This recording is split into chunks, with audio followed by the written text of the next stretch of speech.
જય સ્વામિનારાયણ વિદ્યાર્થી મિત્રો, આજે આપણે તમારા પાઠ્યપુસ્તકના ગદ્ય 24ની વાત કરવાના છીએ. ગુજરાતી ભાષામાં ઉત્તમ પ્રકારની લોકકથાઓ છે. એ લોકકથાઓમાં જોરાવરસિંહ જાદવ એમણે લખેલી ઘોડીની સ્વામી ભક્તિ અદ્ભુત લોકકથા. 9મા ધોરણમાં પણ તમે બોળો પાઠ શીખ્યા છો, બરાબર છે. એ પણ આપણા ભાવનગર જિલ્લાની કથા હતી. અને આમાં પણ આપણા તળાજા પંથકની આખી વાત છે કે એક ઘોડી છે એ પોતાના માલિકનો, પોતાના સ્વામીનો જીવ બચાવવા પોતાના જીવને જોખમમાં મૂકે છે અને ઘોડાપુરમાંથી એ પોતાના માલિકને કેવી રીતે બહાર કાઢે છે. આપણને મજા આવી જાય એવી આ સુંદર કથા છે. તો જુદી જુદી આવી લોક સાહિત્યની વાતો આપણે ડાયરાના માધ્યમથી સાંભળતા હોઈએ છીએ. અમે નાના હતા ત્યારે જીથરા બાબાની વાર્તા આવતી, એવી મજા આવે, એવી એ લોકકથા કે એમ થાય કે સાંભળ્યા જ કરીએ. તો આજે પણ આવી લોક સાહિત્યની વાતો આપણી પાસે હવે ધીમે ધીમે આવતી બંધ થઈ ગઈ છે, કારણ કે લોકકથાના કહેનારાઓ હવે ઓછા થઈ ગયા છે. ચિંતાનો વિષય છે. પણ આપણી પાસે હજી ભીખુદાનભાઈ ગઢવી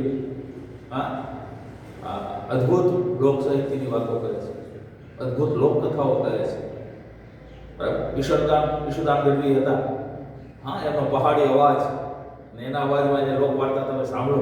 અત્યારે યુટ્યુબમાં બધું અવેલેબલ છે, તો તમે સાંભળજો. ભીખુદાન ગઢવી યુટ્યુબમાં તમે જરા નામ લખશો એટલે એમણે ગાયેલા ભજનો, એમના દુહાઓ, એમની હાસ્યની વાતો, એમની લોકકથાઓ, આ બધું જ આવશે. તો આવી 2-4 લોકકથાઓ તમે સાંભળો. આપણી આજુબાજુની આ બધી વાતો ઝવેરચંદ મેઘાણીએ એક અદ્ભુત પુસ્તક વર્ષો પહેલા રવિશંકર મહારાજે જે બધા જેને કહેવાય ને લૂંટારાઓ એ સમયમાં એ ગુજરાતમાં એ બધી ટોળકીઓ હતી, તો રવિશંકર મહારાજ પોતે ત્યાં જતા અને લૂંટારુઓને સમજાવતા. અંગ્રેજ સરકારની સામે એ પોતે પોલીસ સ્ટેશને રવિશંકર મહારાજ લઈ જતા, હાજર કરી દેતા એ ગુનેગારને, અને ઓછામાં ઓછી સજા થાય એવું કરતા. તો માણસાઈના દીવા આ પુસ્તક તમારે વાંચવું જોઈએ. માણસાઈના દીવા.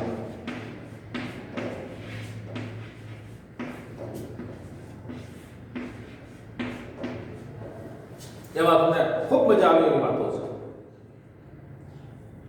આપણે લોકકથાઓના પણ કેટલા બધા પુસ્તકો છે. તમે સૌરાષ્ટ્રની રસધાર મેઘાણીની વાંચો, કેવી અદ્ભુત વાર્તાઓ, બરાબર છે. તો આ શોખ ખૂબ કેળવવા જેવો છે. આપણી પાસે તમે શાળા શરૂ થાય ત્યારે તમે કહેજો, તમને સૌરાષ્ટ્રની રસધાર ને સોરઠી કથાઓ, લોકકથાઓ, આ બધા પુસ્તકો વાંચવા આપીશ, બરાબર. તો અદ્ભુત વાતો છે.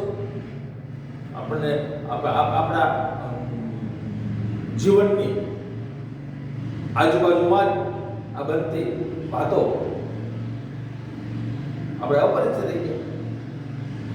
તો આવી વાતો જો ગોળો પાઠમાં તમને મજા આવી, વજયસંગજી મહારાજની તમે, બરાબર છે. એ ખેડૂતને ગાળો આપ્યો હોવા છતાંય ખેડૂતને કેટલું આપે છે આપણે મેળ્યા ગયા વર્ષે, બરાબર. એવી જ વાર્તાઓ કેટલી બધી છે.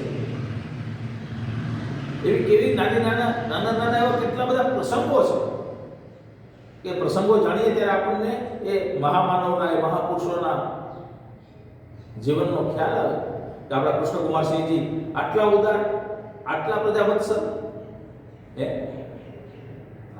આ બધું ઓલી વાતે મેં તમને કરી હતી કે શિકારી નીકળ્યા હોય છે એક જગ્યાએ થાક ખાવા ઊભા રહે છે, ત્યાં માથામાં પથ્થર વાગ્યો, સિપાહી દોડીને લઈ આવ્યા એક છોકરાને. મહારાજે પૂછ્યું, ભાઈ કેમ પથ્થર માર્યો? તો કે મહારાજ મેં તમને પથ્થર નથી માર્યો, મેં તો બોરડીને પથ્થર માર્યો. તો કે તો બોરડીને પથ્થર મારતો કેટલા બોર પડે? તો કે 8-10 બોર પડે. તો છોકરો થરથરતો હતો. હા, રાજાના બધા જે પ્રધાનને બધા હતા એને હમણાં ફાંસીની સજા આપશે, એને બદલે મહારાજે શું કીધું? આ છોકરાને 15 સોના મોર આપો. શું કામ? તો કે જો એક પથ્થર મારવાથી બોરડી જો બોર આપતી હોય તો હું તો રાજા છું, મને પથ્થર માર્યો છે અને આપો. તો આવી ઉદારતાની વાતો આપણી પાસે હોવી જોઈએ. આપણે જ્યાં સુધી વાંચશું નહીં, આવી વાતોથી આપણે પરિચિત નહીં બનીએ ત્યાં સુધી આપણે ખૂબ ખાલી રહેવાના. બરાબર છે? જ્ઞાન મોબાઈલ દ્વારા, ગૂગલ દ્વારા તમે પ્રાપ્ત કરો, બહુ સારી વાત છે, કોઈ વિરોધ નથી. પણ સાથે સાથે આપણું જે તત્વ પડેલું છે, આપણી જે વાતો છે એ તો આપણે જાણવી જોઈએ. બરાબર છે? તો આવી વાતો તમે યુટ્યુબમાં પણ છે, આ મોબાઈલના સાધનથી તમે એ બધું જાણી શકશો, સાંભળી શકશો. સરસ મજાના અવાજમાં સુંદર મજાના લોકગીતો છે, સુંદર મજાની લોકવાર્તાઓ છે, સુંદર મજાના સુગમ ગીતો છે, ગઝલો છે. તો આ બધું જરા કરો. બરાબર છે? કરવાનું. તો આજે આપણે 24મા પાઠની વાત કરીએ, ઘોડીની સ્વામી ભક્તિ. બરાબર છે? તો શું બને છે એની આખી વાત આપણે સરસ રીતે વાંચીએ. તમારે પણ સરસ રીતે વાંચવાની છે. બરાબર? અદ્ભુત વાત છે. તો સૌથી પહેલા જોરાવરસિંહ જાદવનો આપણે પરિચય પ્રાપ્ત કરીએ. જોરાવરસિંહ દાનુભા જાદવ ધંધુકા તાલુકાના આકરુ ગામના વતની છે. બીજી વાત કરી દો, આ જોરાવરસિંહ જાદવ એટલે જો તમે અમૂલભાઈ પરમારનું નામ સાંભળ્યું હોય, ભાવનગરના ખૂબ પ્રખ્યાત ચિત્રકાર, ખૂબ પ્રખ્યાત, અદ્ભુત ફોટોગ્રાફી કરે છે. બરાબર? એ અમૂલભાઈ છે, એમના પત્ની છે રાજેશ્રીબેન. તો એ રાજેશ્રીબેન આપણા ભાવનગરના ઉત્તમ પ્રકારના લોકગાયિકા છે. બરાબર છે? અમૂલભાઈ ચિત્રમાં પણ ખૂબ સારું જાણે છે, ડાન્સમાં પણ ખૂબ સારું જાણે છે. જુદી જુદી ઇવેન્ટ ભાવનગર કક્ષાએ કે રાજ્ય કક્ષાએ યોજાતી હોય એમાં અમૂલભાઈ છે નિર્ણય તરીકે જાય છે. તો આ જોરાવરસિંહ જાદવ છે એ અમૂલભાઈના સસરા થાય, એટલે કે અમૂલભાઈના પત્ની છે રાજેશ્રીબેન, જે ખૂબ સારા લોકગાયિકા છે. સુંદર મજાના લગ્ન ગીતો તમે એના કંઠે સાંભળો. બરાબર? તો એ રાજેશ્રીબેનના પિતાજી છે. બરાબર? આપણા ભાવનગર સાથે જ જોડાયેલા છે એક અર્થમાં. તો જોરાવરસિંહ દાનુભા જાદવ ધંધુકા તાલુકાના આકરુ ગામના વતની છે. સહકારી સંસ્થામાંથી અધિકારી તરીકે નિવૃત્ત થઈ અમદાવાદમાં રહે છે. તેમણે લોક સાહિત્યના વિવિધ સ્વરૂપોમાં કાર્ય કરેલું છે, સંપાદન કરેલું છે. તો હવે કયા કયા સંપાદનો કરેલા છે જરા એની યાદી જોવો.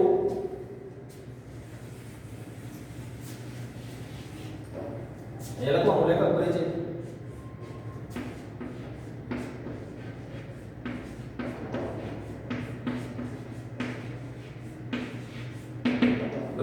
લેખક પરિચયમાં આપણે લખવાનું આકરુ ગામના વતની, લોક સાહિત્યના ક્ષેત્રમાં કામ કર્યું, લોક સાહિત્યના વિવિધ સ્વરૂપોમાં કામ.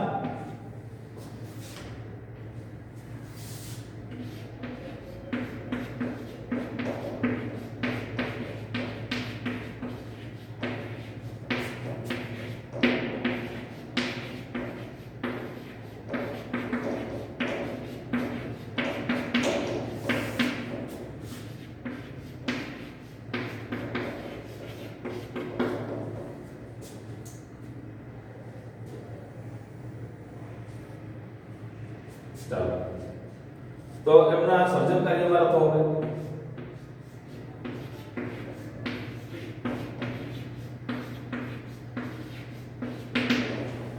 સર્જન કાર્યમાં લખો. મરદ કસુંબલ રંગ ચડે. મરદ કસુંબલ રંગ ચડે. આપણા તસવીઓ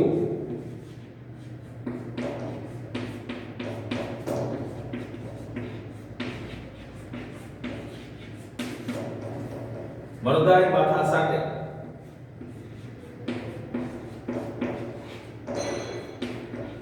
અદ્ભુત જો આ પુસ્તક બહુ મજા આવે એવું છે. હા, લોક જીવનના મોતી છાપામાં કટાર પર લખે છે.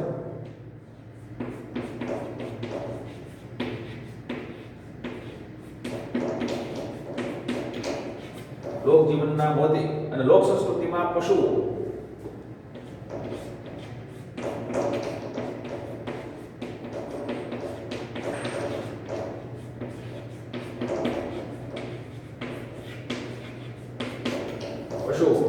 બરાબર. આ એના લોકકળા અને લોકજીવનને સ્પર્શતા ગ્રંથો છે. વિચરતી જાતિની લોકકળાઓને તેમણે વાચા આપી છે.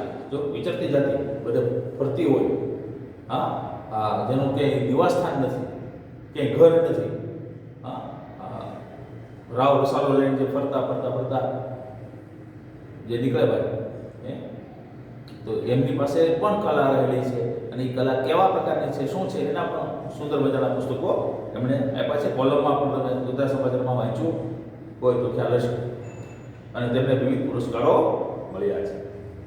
ચાલો, તો હવે આપણે આ લોકકથાને વાંચીએ. તમે બરાબર ધ્યાનથી સાંભળજો, પછી ધ્યાનથી વાંચજો અને મોટેથી વાંચવાની પછી ઘરે, હા, ભાઈ બહેન સામે, મમ્મી પપ્પા સામે જરા આમ એના લયમાં, કારણ કે લોકકથામાં એક આરોહ અવરોહ, બરાબર છે, એને માત્ર વાંચવાની નથી, આ તો કથા છે એટલે બોલવાની વાત છે, બરાબર. એ સંદર્ભમાં જરા સમજજો.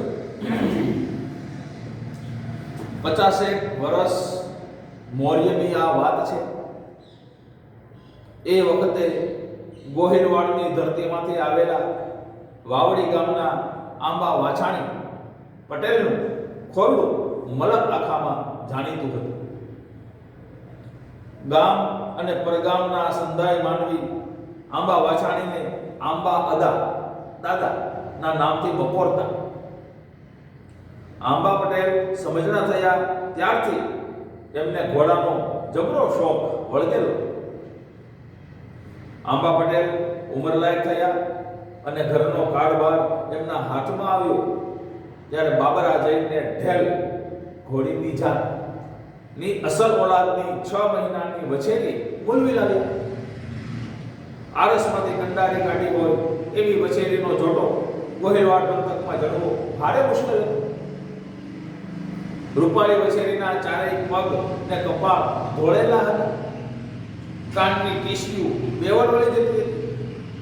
વછેરી જ્યારે ચમકતી ચાલે ગામ સોસરવી નીકળતી ત્યારે ગામ લોકો ફાટી આંખે ભીરખી રહેતા. કેટલાક તો કહેતા ખરા, મારો આંબો પટેલ વછેરી ગોતી લાવ્યો છે ને કઈ. વછેરી જ્યારથી ઘેર આવી ત્યારથી આંબા પટેલે એનું જીવની જેમ જતન કરવા માંડ્યું.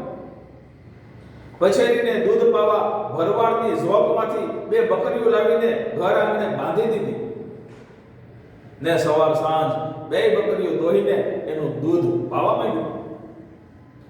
પંડ્યના દીકરા ઘોડીએ વછેરીની માવજત થતી હોવાથી વછેરી દીએ ન વધે એટલી રાતે ને રાતે ન વધે એટલી દીએ ઝપાટા મોઢે વધ્યે ચડી. બીજું વર્ષ બેઠું ત્યાં તો વછેરીએ ચડો થઈ જાય એટલું કાઠું કાઢ્યું. બરાબર ત્રીજા વર્ષે વછેરી ચડો થઈ ગઈ. આંબા પટેલ ખાંતે એને રેવાળ શીખવી. અસલ ઓલાદની વછેરી તો માના કોઠામાંથી જ સંધુ શીખીને અવતરતી હોય છે. રેવાળ તો બસ એના બાપની જ. માથે બેઠેલો અસવાર હાથમાં દૂધની ટબોડી લઈને મોટી રેવાળમાં 5 લાવની ભોંવ યોજાય તો દૂધનું ટીપુય બેઠું ન પડવા દે. એક દિવસ આંબા પટેલના મામાએ માણસ મોકલીને સંદેવો કહેરાવ્યો. ભાણેજને માલુમ થાય કે જે કામ કરતા હોય એ પડતા મૂકીને મણા ગામ આવીને રોટલા શીરવજો. મામાનો સંદેવો સાંભળીને આંબા પટેલને સારા મોળા ઓહાણ વિચારો આવો. કોઈથી નહીં ને મામાએ આજ આવા વાવર કેમ કેવડાવ્યા છે? નક્કી કઈ નવા જૂની થઈ હશે. નકર મામા કામ પડતો મૂકીને આવવાના સમાચાર મોકલે કઈ.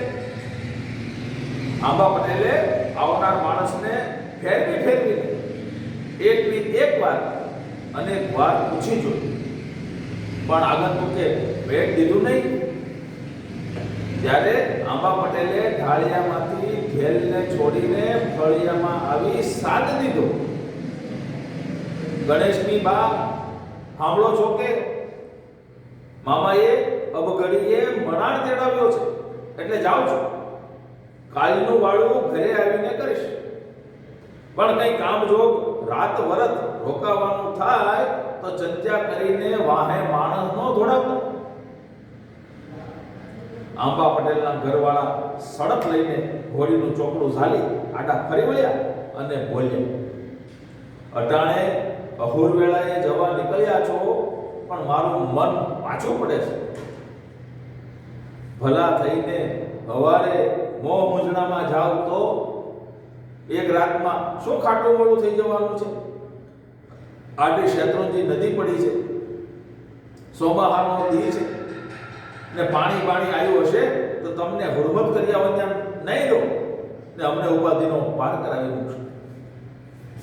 અરે એ શું બોલ્યા? પટલાણીની દીકરી થઈને મને મોડું વહાણ આલો છો? શેત્રુંજી જેવી 7 નદીઓ આડી કેમ નથી પડી? ભેલ જેવી જાતવાન ઘોડી રાંગમાં રમતી હોય પછી ચંત્યા શાને? મામા જેવા લાખ રૂપિયાના માણસનો હંધેવો આવે ને હું ન જાઉં તો મારો ભરૂહો કોણ કરે? મલક કોક દીએ ટોણો મારે કે આંબા પટેલ વિકાળવા છે એટલે રાત વરતના પરગામ જતા નથી. એમ કહેતા પટેલે કેડીએ બાંધી કળશો ભરીને પાણી પીધું ને પછી ઢેલ માથે સવાર થઈ. ફાડા દુફાડા કરતી ઢેલ મણાર ગામને માર્ગે વીજળીના સળાવાની જેમ વહેતી થઈ.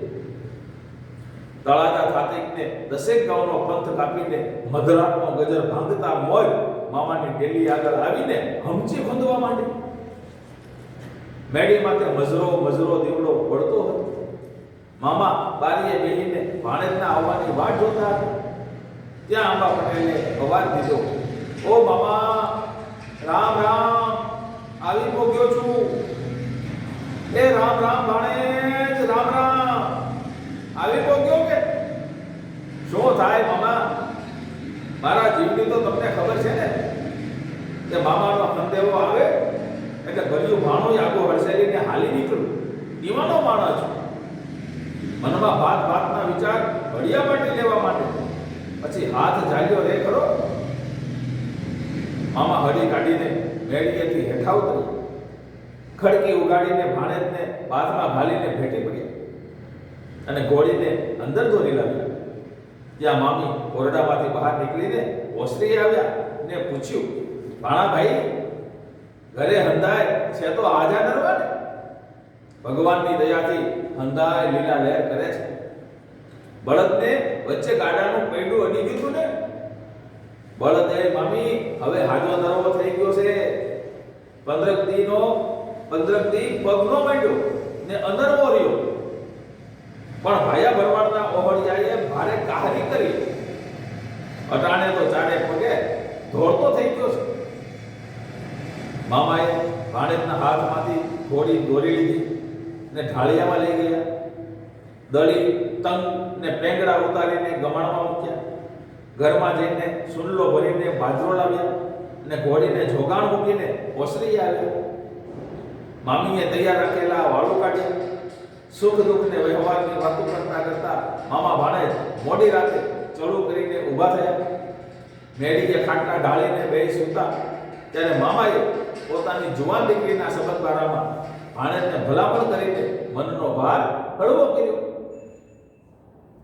બીજે દી રોટલા શેરાવીને ભાણેજ વાવડીએ જવા સાબદા થયા. ત્યારે મામાએ 2 દિવસ રોકાઈ જવા ખૂબ તાણ કરી. પણ ભાણેજ ધરાહાર 1ના 2 ન થઈ. એટલે કચવાતા હૈયે બે જણાએ આંબા પટેલને રજા આપી. મામા પાદર સુધી વળાવવા આવ્યો ને રામ કરી બે છૂટા પડ્યા. આંબા પટેલે વાવડીના માર્ગે ઘોડી રમતી મૂકી. 2 ગાઉ કાપ્યા હશે ત્યાં પોતરાથી કોલીથી કાળો ડિબાંગ મેહુલો ચડી આવ્યો. ડોકના ત્રણ ત્રણ કટકા કરીને મિયાઉ મિયાઉ કરતા મોરલા ગહેકી ઉઠ્યા. પહાડોએ પડઘા દીધા. આકાશમાં કાળા ભઠ વાદળા ઘડિયા પાટી લેવા માંડ્યા. પળાક ધબા વીજળી થવા માંડી.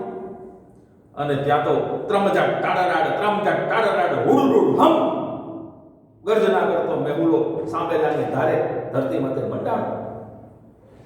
માર્ગ માથે પચરક પચરક ગદરો ખૂંદતી આંબા પટેલની ઘોડી વહી જાય છે. એવામાં તળાજાનો ડુંગર દેખાણો અને પટેલ શેત્રુંજીને કાંઠે આવીને ઊભા.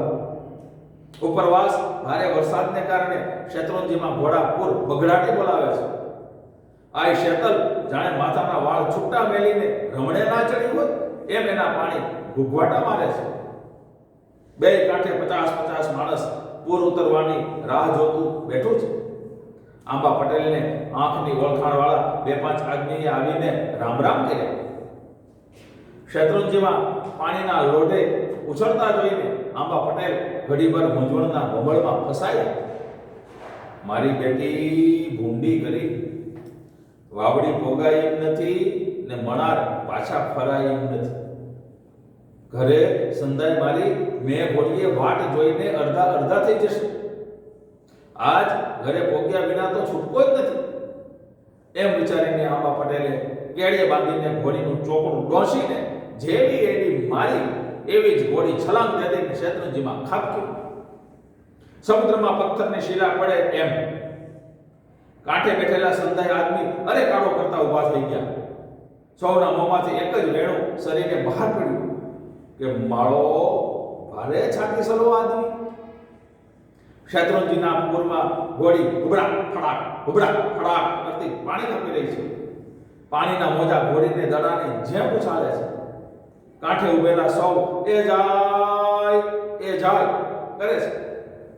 ઘોડી તો પગના સેલારાથી નદીનો પટ કાપી રહી છે. આંબા પટેલને ઘડી પર તો થયું કે મારું બેટું તાણ ભારે છે.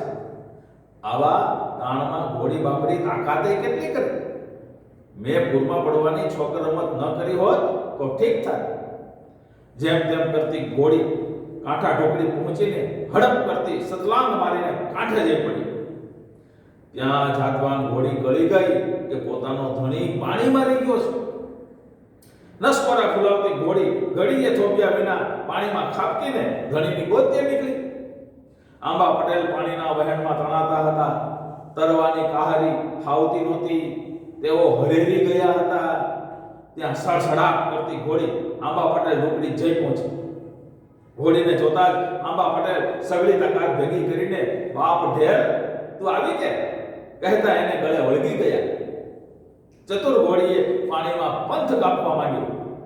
પાણીના વહેણમાં ફંગોળાતી ઘોડી મહા મુસીબતે કાંઠે આવી. બાપ ઢેર તે આજ જીવતરના દાન દીધા છે કહેતા આંબા પટેલની આંખોમાંથી ડબક દેતા બોર આંસુ સરી પડ્યા.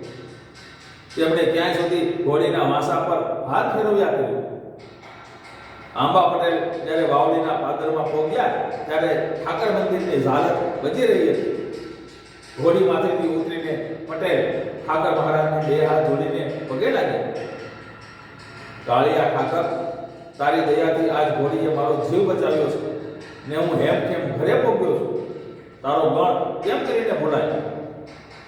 ઘેર આવીને આંબા પટેલે ઘરવાળાને સઘળી વિતત કથા વર્ણવી ત્યારે પટલાણી બોલ્યા, આ ઘોડીએ તો મારો ચૂડલો અમર રાખ્યો છે.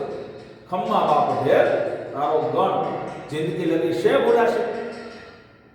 એમ કહેતા પટલાણીએ રહોડામાંથી ઘીનો ઘાડવો લાવીને આંબા પટેલ કને મૂક્યો ને બોલ્યા, બાપડી ઢેર, પાણીમાં બહુ મોવ થઈ ગઈ છે. એને ઘી પાવ, ત્યાં લગણ હું કોઠીમાંથી ગોળની ભેલી કાઢી લાવું છું. તો મિત્રો, આવી સુંદર મજાની લોકકથા તમે બરાબર વાંચજો. આના શબ્દો, ખાસ કરીને કલ્પના શબ્દો ખૂબ અગત્યના છે અને જાણવા જેવા છે. આપણને આ શબ્દોના અર્થની ખબર હોવી જ જોઈએ. તો બરાબર આખા શબ્દો હું બોલું, તમે બરાબર સાંભળો, પછી લખો અને પછી વાંચો. પહેલા સાંભળો, પછી લખજો, અને પછી વાંચવાનું. એટલે 3 પ્રક્રિયામાંથી પસાર થશો એટલે યાદ રહી જશે. ચાલો, તો સમાનાર્થી શબ્દો છે માવજત તો સંભાળ, આગંતુક આવી ચડેલું, ઓલાદ સંતાન, જાત અહીંયા જાત, છાતી સલો હિંમત વાળો, ગોહિલવાડ કાઠિયાવાડનો ભાવનગર રાજ્યનો ભાગ આપણો. બરાબર, હવે તમને જ્યારે જ્યાં આવશે એટલે તમને સમજાયું કે આપણો ગોહિલવાડ કહેવાય. બરોબર છે. સુરેન્દ્રનગર પંથક જે છે એ ઝાલાવાડ કહેવાય. જામનગરનો જે પંથક છે જામનગરની આ બાજુ એ હાલાર કહેવાય. બરાબર, પછી આ પાળિયાદ ને ચોટીલા ને એ આખો નાનકડો જે વિસ્તાર છે એ વિસ્તાર પાંચાળ કહેવાય. બરાબર છે. આપણો ભાવનગર જિલ્લાનો જે છે એ શું કહેવાય? ગોહિલવાડ. એવી રીતે જુનાગઢ જિલ્લાનો જે ગીર ને તાલાળા એ બધું જે પ્રદેશ છે એને એને એને શું કહેવાય ખબર છે? લીલી નાગેર.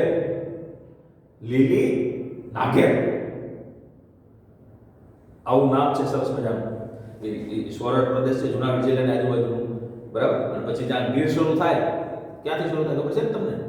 હા, જુનાગઢ જેવું પૂરું થાય એટલે સીધું તમે વચ્ચે જામવાળા આવી જાય, તાલાળા, એ પટ્ટી આગળ આવે તુલસીશ્યામ ને ઉના ને દેલવાડા ને, તો એ બધું લીલી નાગેર, એટલા લીલા લીલું છમ બધું.